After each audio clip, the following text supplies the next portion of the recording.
Joining us, Fox News contributor Liz Peek and Steve Moore, Committee to Unleash Prosperity, the hotline, and FreedomWorks Vice President.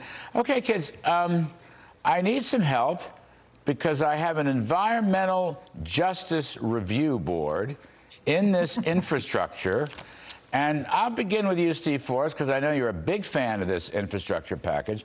I'm trying to figure out what environmental justice review is, or what's environmental justice, period. Well, I think that the liberals understand that most of their environmental policies hurt the poor the most, right? Because they raise the prices of everything from energy to food. And so they know they're very vulnerable to this attack, which is a sensible one, that all these policies are going to hurt the very constituents that liberals say they care the most about. So they came up with, about 10 years ago, they came up with this idea of environmental justice, as if somehow that these policies are actually going to help the very people they're going to hurt. Incidentally, I just had to add to what you just said. I love the America Love It or Leave It message. I think it's a great one. But I wanted to point out one other thing. I looked at the data going back to 2000s, over the last 20 years, Larry, and I looked at infrastructure spending on airports, roads, bridges, water systems, all of the things that we conventionally think of as bricks and mortar infrastructure. We've almost doubled the spending on these programs. Where did the idea even come from in the first place that we're not spending enough money when we deluge these programs with funding? Well, we beat the Paris Climate Accords by 5 years. No other country's close. I see the climate crisis. It's in the Biden summary sheet of the deal, and I'm trying to figure out what crisis. Thing, Larry, I just want to mention one thing. The way that we beat the climate accord and beat all these other countries in terms of reducing our emissions was in no small part because of fracking and the boom in natural gas. And Biden wants to shut down our natural gas, provisions. I don't understand the logic of that. Well, that'll be the climate crisis, but they won't admit that. Liz Peek, you are a citizen of the U.S., right? Yes, I am. All right, we're glad. Proudly so. We're glad of it, and we're proud of your contribution. So, Liz, what do you think of this infrastructure package, environmental justice, green? You know, we're going to have a green electricity grid. We're going to have green electric vehicles, green charging stations, green schools. Here's the thing. You know what? All this green stuff could be useful or not, all right? I'm not on their side here, but whatever. I'm just saying, why do you put it in an infrastructure bill? That's the thing. It's not traditional roads, bridges, and tunnels, and that's what bothers me. It's an open-ended spending entitlement, no matter what they say. What's your take, Liz Peek? Well, they're put it in an infrastructure bill because that's the only way they can garner enough votes for the enormous amount of money they want to spend on these projects, Larry.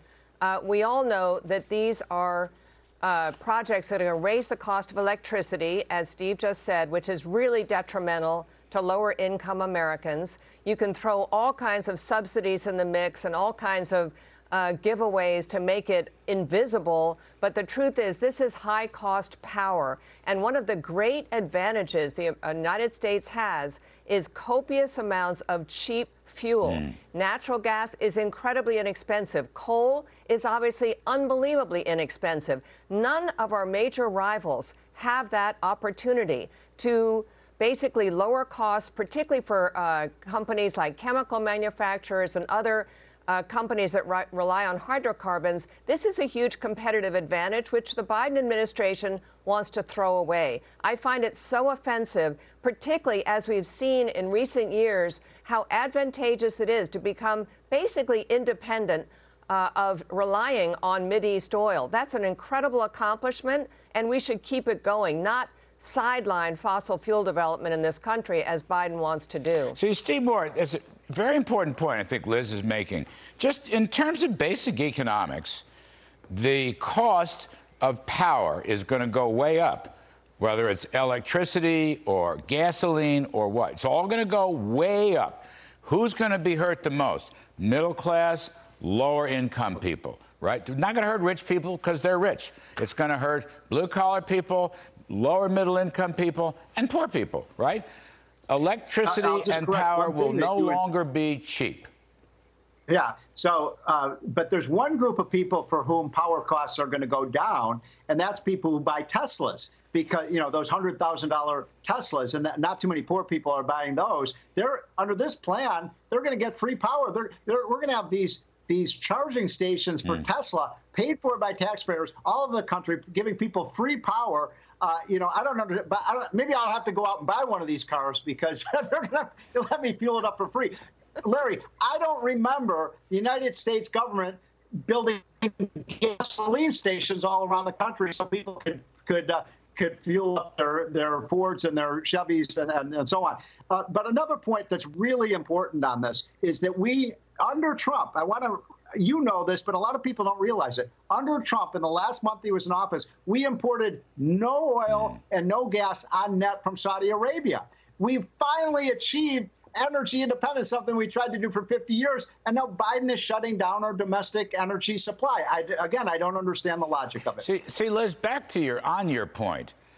They have to, the Green Democrats, which I guess is all Democrats, but whatever, they have to make the traditional forms of power very expensive in order to open the door to these renewables, which are very expensive. The renewables have been priced out for years because they're too bloody expensive, especially, as Steve Moore mentioned, the natural gas fracking revolution.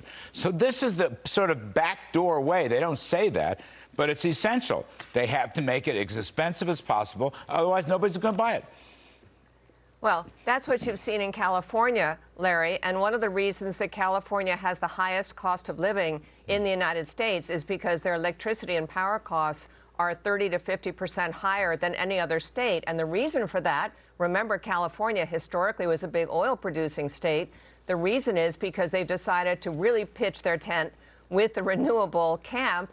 And so that they have had to subsidize renewable energy in the West Coast. And guess what? It's expensive, as you point out.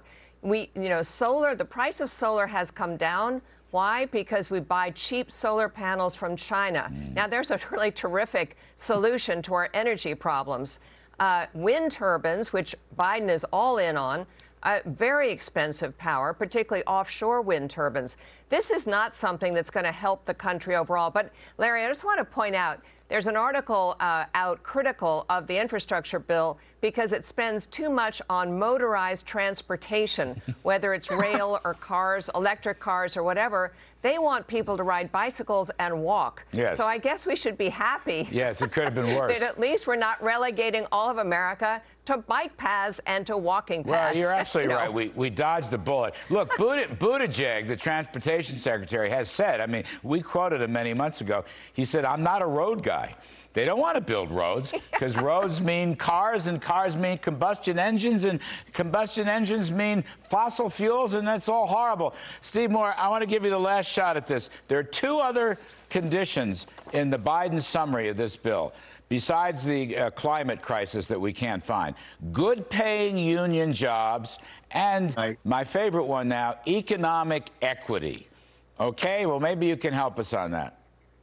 Well, first of all, I have no idea what economic equity even means, so I can't take on that one. But it's so interesting because you guys did the research in the Trump administration. You found, according to the analyses that I found, was that you can cut the costs of these infrastructure projects, building roads, building waterways, building airports. You can virtually cut these in half by reducing the environmental regulations and the labor regulations. And instead of doing that, Biden is adding the new labor and environmental regulations, which is going to make these things much more expensive. It's why a bridge, a private company for a private purpose, can build a bridge or a road at half the cost the federal government can. That's way too easy. Way too easy. All right, kids, I thank you very much. You think the infrastructure bill is going to pass? Liz Peek, last whack here. Think it's going to pass?